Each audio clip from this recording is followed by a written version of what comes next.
Selamat siang semuanya. Yang terhormat Bapak Ibu dosen.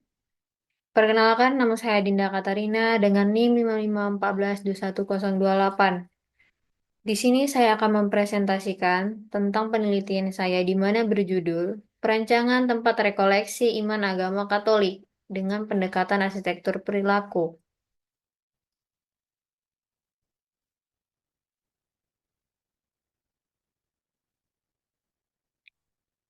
Yang pertama, saya akan membahas pendahuluan di mana itu terkait dengan latar belakang, tempat rekoleksi iman, atau rumah retret yang sering biasanya disebut, merupakan tempat ideal untuk menikmati saat-saat hening dan tenang dalam menyejuk dan sejuk dalam segi alam.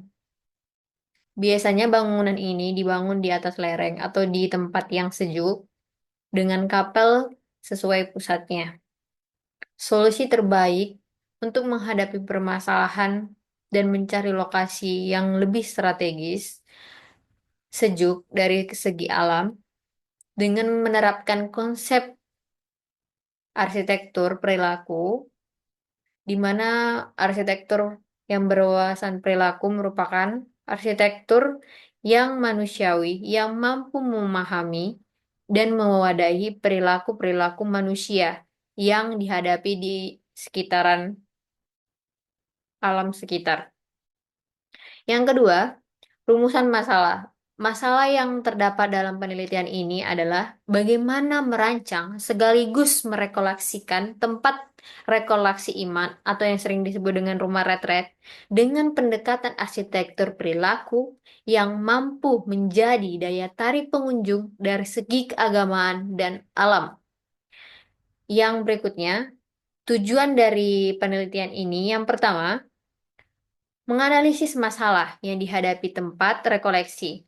Yang kedua, mencari tempat rekoleksi iman. Yang ketiga, menerapkan material dan teknik konstruksi yang berkelanjutan untuk mendukung prinsip berkelanjutan dalam pembangunan.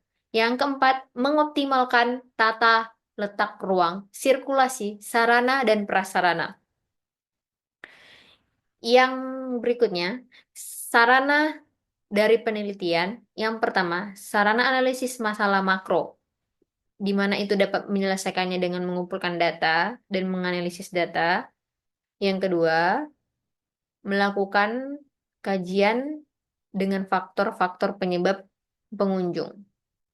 Yang kedua, sarana konsep perancangan makro, di mana yang pertama dapat mengembangkan rencana secara umum. Yang kedua, menyusun skema tata letak yang mendukung interaksi sosial, mobilitas pengunjung, serta memberikan akses yang mudah untuk pengunjung. Yang ketiga, sarana dari penelitian ini adalah sarana konsep perancangan mikro, di mana mikro ini lebih mendalam, yaitu kebangunan inti. Yang pertama, memilih merancang dan merancang elemen arsitektur. Yang kedua, menerapkan arsitektur perilaku yang kondusif di tempat tersebut. Di slide berikutnya, saya akan membahas lingkup pembahasan. Yang pertama itu kajian keilmuan, terdiri dari arsitektur perilaku dan objek. Yang kedua, kebijakan dan persyaratan perancangan, terdiri dari ketentuan dan peraturan dan standar desain. Yang ketiga, fungsi dan lokasi. Yang pertama, fungsi tempat rekoleksi atau rumah retret. Yang kedua, mencari lokasi yang strategis atau lokasi perancangan. Yang ketiga, pendekatan tema arsitektur dari segi desain estetika dan fungsional dan mendekatkan perilaku dalam tema. Yang kelima, penggunaan dan usia. Yang pertama, kuantitas pengguna. Yang kedua, usia prediksi bangunan, di mana ini dapat didukung oleh material-material yang digunakan dalam proses pembangunan dan teknik pembangunannya. Di slide yang berikutnya saya adalah membahas metode pembahasan, di mana saya akan menerapkan satu, Metodologi umum. Metode yang digunakan dalam skripsi atau proposal ini digunakan dengan pendekatan kuantitatif yang bersifat deskriptif. Yang kedua, pengumpulan data. Pengumpulan data primer, di mana ini data primer melakukan wawancara. Yang kedua, data sekunder, mengumpulkannya diperoleh dari studi pustaka. Yang ketiga, analisis dan sintetis, di mana terdiri dari yang pertama, data sekunder. Pengumpulan data diperoleh dari studi pustaka. Yang keempat, konsep perancangan. Konsep perancangan yang telah diperoleh dari analisis dan sintetis data kemudian ditransformasikan dalam bentuk grafis yang sering disebut dengan 3D. Alur kerangka berpikir terdiri dari 7. Yang pertama, identifikasi masalah, dimulai dengan mengidentifikasi masalah melalui lokasi, dan berikutnya mencari kawasan yang strategis yang sejuk alam untuk memberikan dampak positif dan ketenangan. Yang kedua, mengumpulkan data primer dan data sekunder. Yang ketiga, menganalisis data, melakukan analisis SWOT, dan mengolah data yang telah dikumpulkan. Yang keempat, mengembangkan konsep desain. Yang pertama, mampu berkomunikasi manusia dengan alam dalam perancangan hendaknya dapat dipahami oleh pemakai. Yang kedua, memenuhi nilai estetika. Yang ketiga, perancangan bangunan dan alam hingga dapat beribadah. Yang kelima, visual konsep desain. Yang pertama, mengembangkan referensi grafis dari segi konsep melalui 3D. Yang kedua, menerapkan prinsip-prinsip arsitektur perilaku di dalamnya. Berikutnya, saya akan membahas bab 2, di mana bab 2 ini terdiri dari tinjauan umum, di mana bab 2 ini tinjauan pustaka terdiri dari tinjauan umum. Dalam retret, orang mendapat keheningan hingga keheningan dapat dirasakan kelegahan. Istilah retret terdiri dari bahasa Inggris yang retret berarti mundur atau mundurnya atau tempat mengasingkan diri. Retret banyak dikenal oleh gereja diambil dari bahasa Prancis yang memenuhi makna yang sama yaitu la retrait. Artinya, pengunduran diri, menyepi, dan menjauhkan diri dari kesibukan sehari-hari.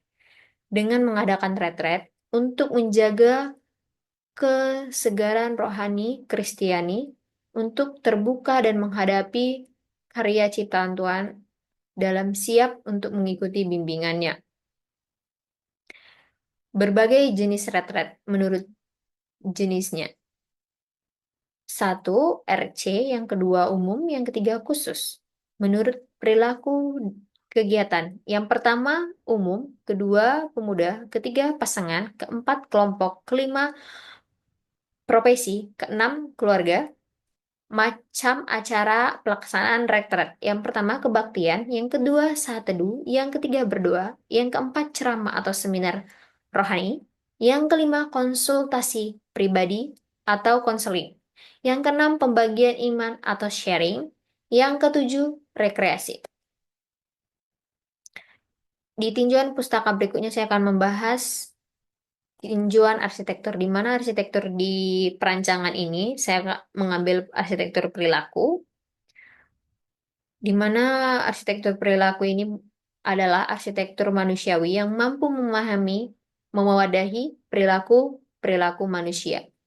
Konsep arsitektur perilaku terkait nilai estetika menurut John Lelong antara lain yang pertama estetika formal nilai, yang kedua estetika sensori nilai, yang ketiga estetika simbiolik nilai, yang keempat estetika intelektual. Berikutnya, saya akan membahas studi objek yang sejenis, di mana studi objek sejenis ini terdiri atas tiga bangunan, atau contohnya diambil dari bangunan-bangunan yang telah berdiri di Indonesia. Yang pertama, Rumah Retret Panti Simida.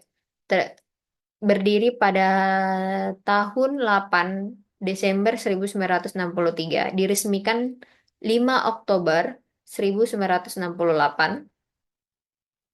Lokasinya di Jawa Tengah, pengolah suite dengan kapasitas 168 orang. Fasilitasnya terdiri dari tempat parkir, pendopo, kapel, dan ruang doa, ruang makan dan dapur, kamar tidur, aula, ruang pertemuan, tamu, dan ruang servis. Yang berikutnya, atau contoh bangunan yang kedua, lokasinya di Jogja, pengelola pribadi, kapasitas 200 orang, fasilitas aula, pendopo, gazebo, ruang makan, dan dapur, area parkir, area outdoor, kamar tidur, kamar mandi, dan lain-lain. Yang terakhir, bangunan yang terakhir adalah Wisma Pondok Indah, di mana ini berdiri di Yogyakarta, pengolah pribadi, kapasitas 80 orang, fasilitas, aula, kapel, ruang makan satu, ruang makan dua, dapur, kamar mandi, kamar tidur, dan lain-lain. Demikian presentasi dari saya terkait perancangan penelitian saya, yaitu Rumah Terretret. Bila ada kekurangan dan kesalahan, mohon dimaafkan. Demikian presentasi dari saya. Sekian dan terima kasih. Selamat siang semuanya.